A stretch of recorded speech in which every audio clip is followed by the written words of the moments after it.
No, Zany, come out. Gary,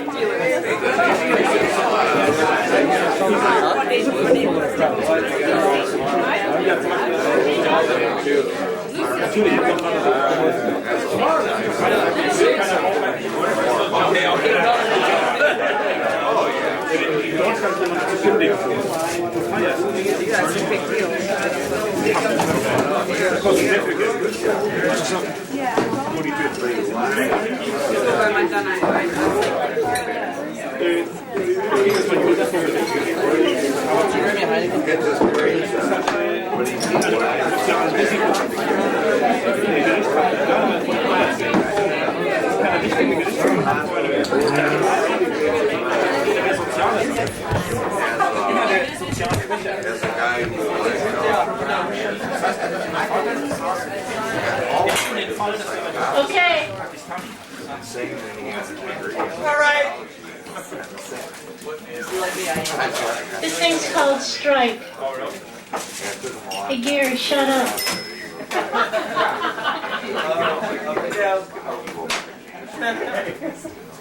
Gary.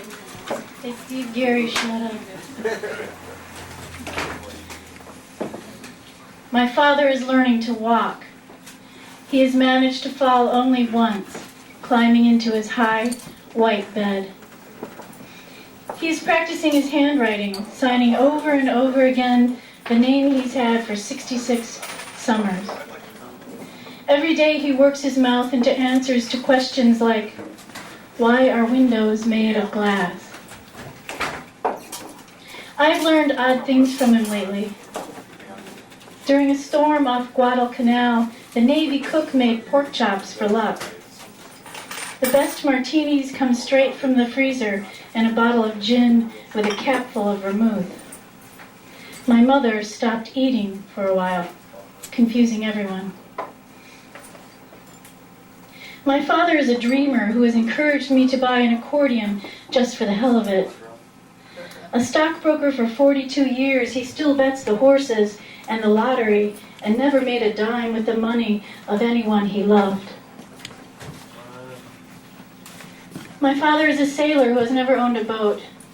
He used to crew on the broad face of Lake Erie, the spinnakers a line of handkerchiefs against the sky. My father is a sailor who watched his younger brother die of a heart attack on the same lake, sailing. He was 30 years old, and my family, for the first time, kissed tragedy. He belongs to every Book of the Month club, never sends anything back, and therefore has to pay for them. He has subscriptions to trout, fly fishing, field and stream, and dozens more which mushroom around his bed. He buys $300 coins, which he throws into drawers he may never look in again. He is waiting for things to mature, for his return, for his and our lives to come due with interest.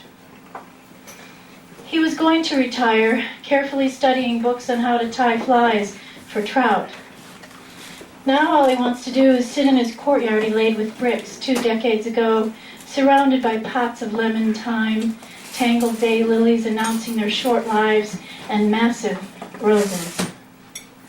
He wants to listen to jazz, to Billie Holiday, and let the sun bake his eyelids shut. His fragility has come full circle.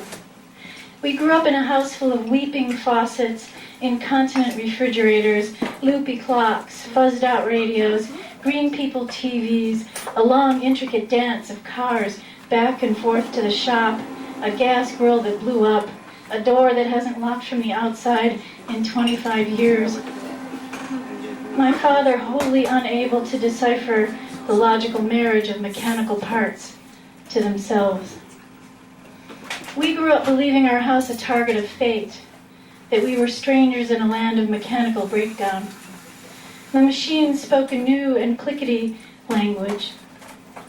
It was a mutiny of parts which picked on us precisely because we were so ineffective. We grew up believing in environmental anarchy, swearing at inanimate objects. When all along we wanted to break each other with terrible love, the machinery broke instead, and we were left kicking at metal. Wait, I'm not. Nice segue. No, but it's good so far. Oh, hey, like a little train going up the hill. At the end, she's got one about me. Soon. Obsession, not mechanics, drives my father. A dark-spotted creature, the hyena among birds, has seized his imagination. Wooden loon decoys, painstakingly painted with tiny white flecks and long green swaths dotted with red glass eyes, fill his den.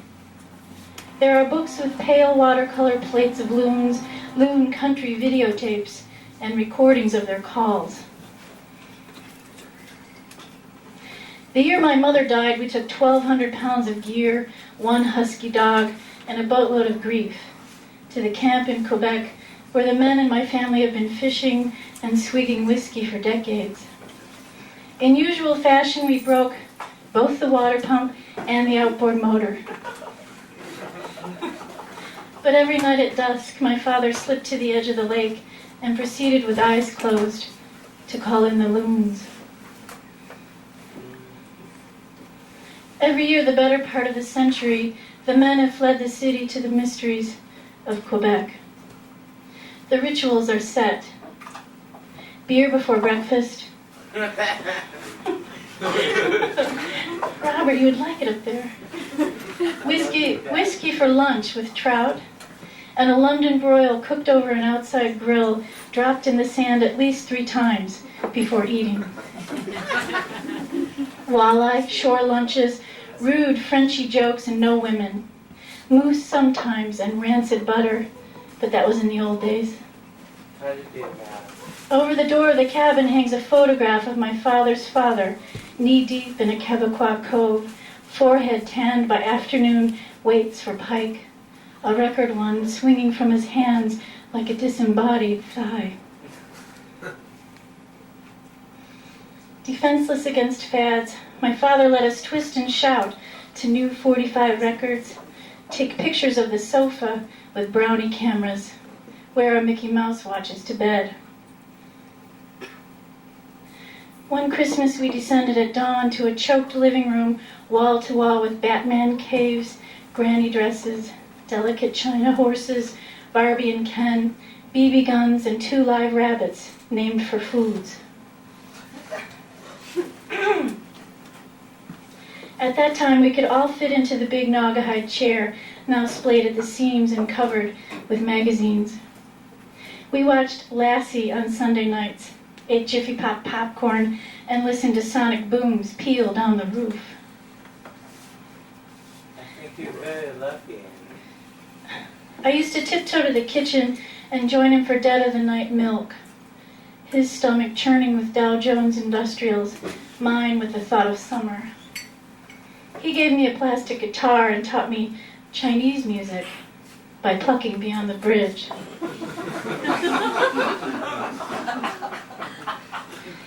He has a perfectly named ailment, stroke.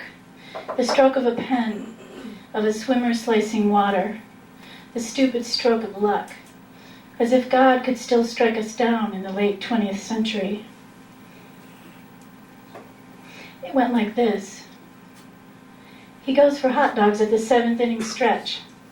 The last time the Indians won a pennant, he was a cocky GI Bill student back east, sending his laundry home on the train, a sorry bundle my grandmother met at the station.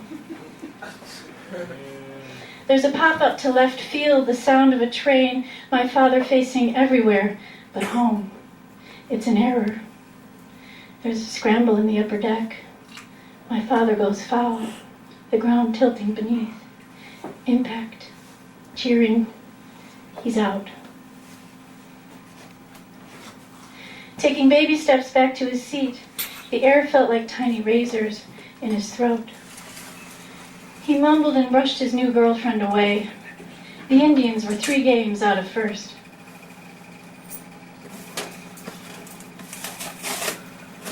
This time the AWOL soldier clot got fat and happy before pushing off into that stream of red memories.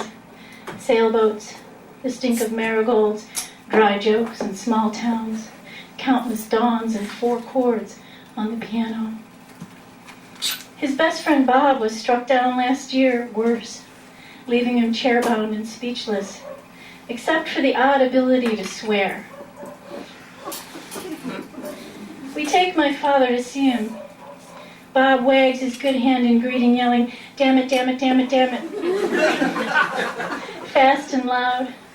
An incantation meaning, "Hello, how the hell are you, you son of a bitch? Can you believe the shape we're in?" My father grabs his hand, leans in close, plots the next fishing trip, while the women who tend these men stand by, incredulous. "Jesus Christ, Jesus Christ," says Bob, meaning, yes, oh yes.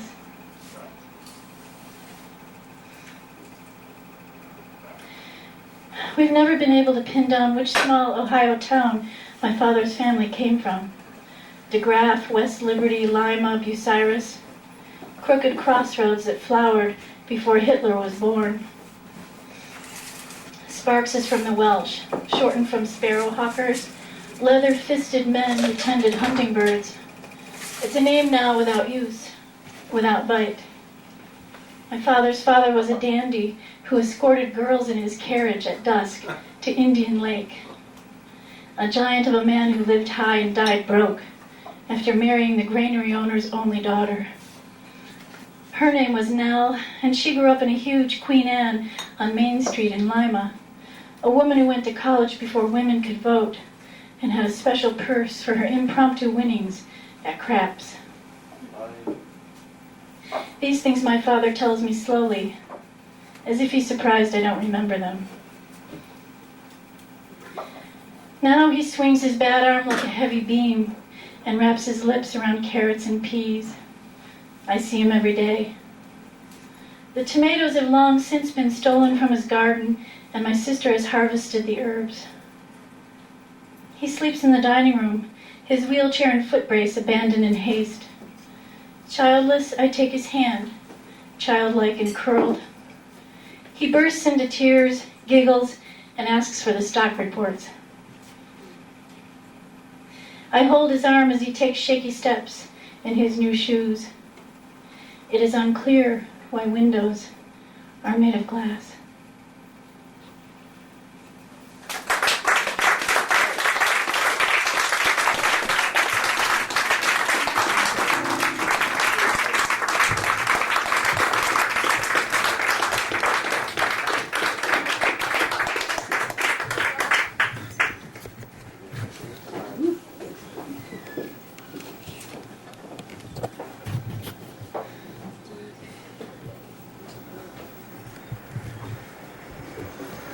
I've never read that out loud. I guess that's why I've been having trouble. Yeah, it's a lot better outside. I got a little cake, carrots for my eyes, and apples.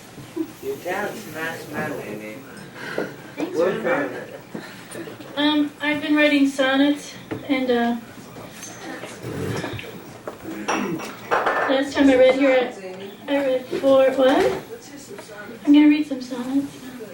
Okay, happy. Oh, okay, Robert.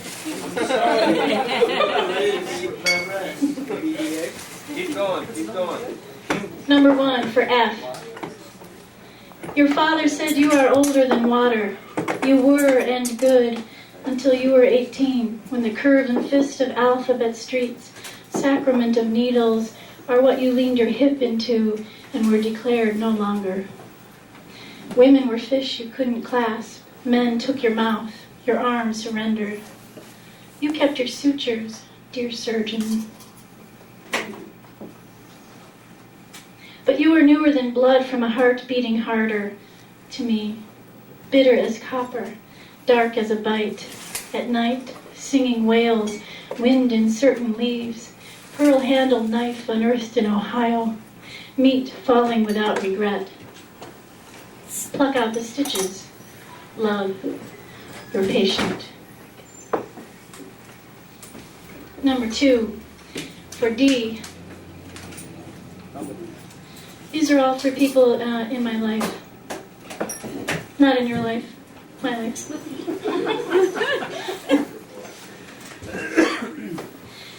No fake Dracula, you, no blood-loving century-monger succubus coming into my bad dreams and leaving meat holes. No, more like you, Hymenoptera, me, Tokyo, you, king, but not necessarily Kong, and me, acting Fae, but nowhere near the blonde. No myth-making big-screen legendary lust, just an arched eyebrow, a kiss, catgut.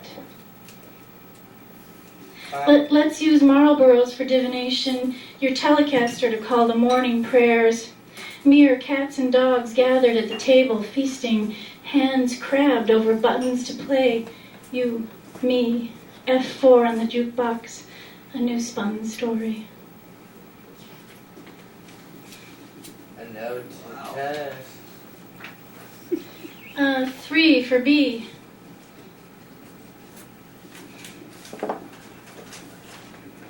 Your medicated summa cum laude hands, your late-night bourbon and crossword puzzle hands, smooth over me like those on a Ouija board, gliding to a suburban future where heat moves the mechanism, messages bloom too slow under bent heads, where me, you, yours, mine are one.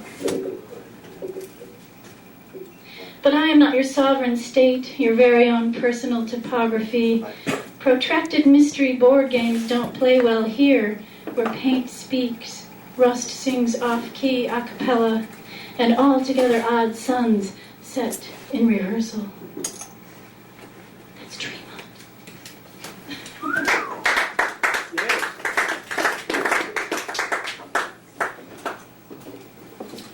on. 4 for K and G.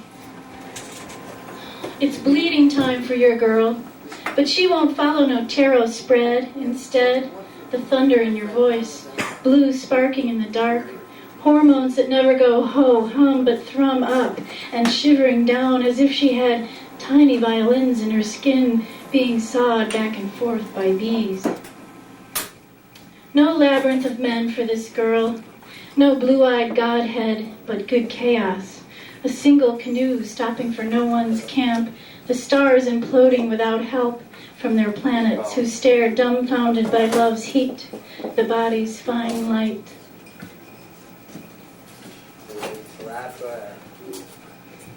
5 for A.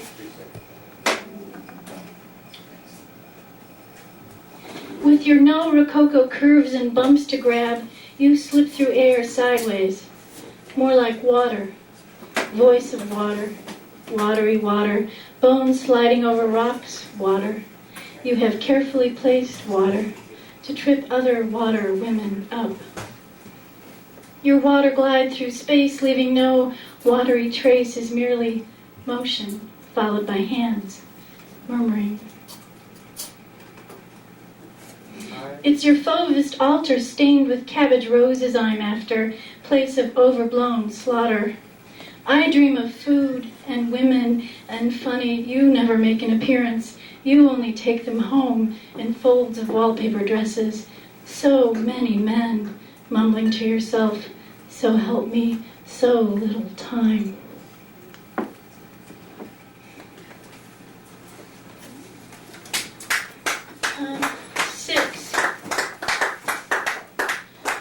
Six for Pammy.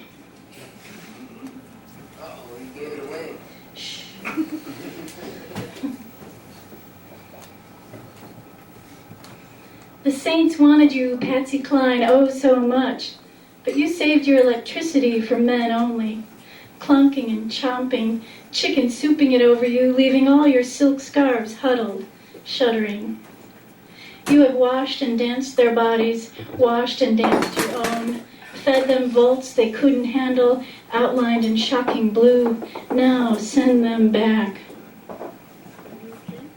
Sure, you're reformed, but Kabbalah secrets hide in your hair, whispering arid, Ashkenazi, candlesticks, Palestine, mother ache, desert old spark, snaking up the back, moving urgent, circling slow over wicks, erect nipples, nightly ritual of 2 abrupt flames.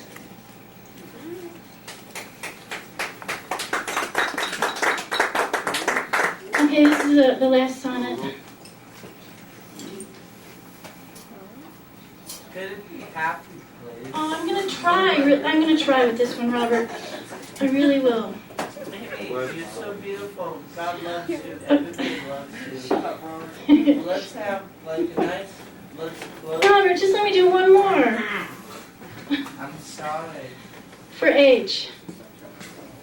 Your big sky homestead bones fill this Ohio air with the clatter of horses. I see you hot walking fillies, your knees at 15 jutting over their shoulders on your father's farm, his father's before him, a place at the end of some long, I imagine, road where the sight of horse, end over end, haunts your canvas years later. The 20th century is no time to draw on stone, but there you are, hunched over your own private cave wall, where figures swim up from chaos, gallop the edge of sight in indigo time, time before waking, artist hands moving in horse time. Horse time.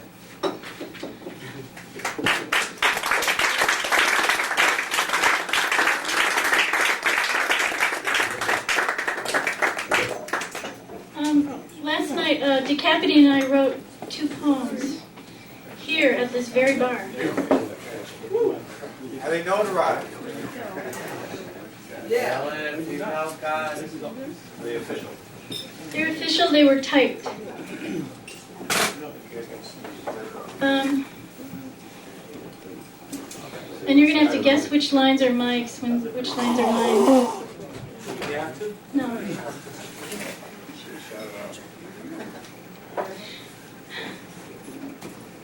There is old love and the sound of old love, which sounds like water over wood, old love. And it's like the rain held captive in a hollow stick, sentenced to going back and forth, up and down, just for the sound.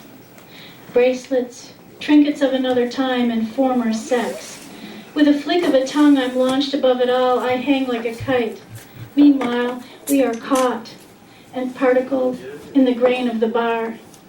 The drummer pounds a former riff, each beat bringing us back to a 1975 Malibu in a cornfield. Isn't that everybody's memory?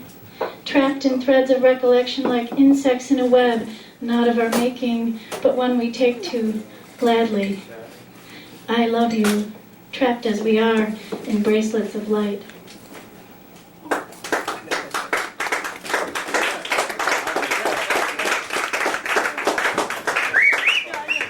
Okay, I'll read the other DeCapite Sparks one, and then we can carry on.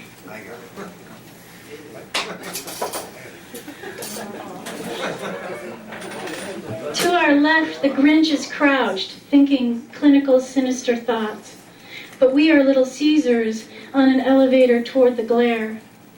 Forget the acorn squash filled with butter, the grain the Aztecs knew, the particular secrets of the throat. The holidays impinge. Their lights are like little pins I apply to a voodoo doll of myself. Tremendous racket. Release us, please, to a place of calming stripes. Our secrets are those of chemistry, sleight of hand. For instance, the page of cups has a fish in his. Something is always beginning. Something is always surfacing for air. Hello? I'm here. Where are you? Is that in Ohio?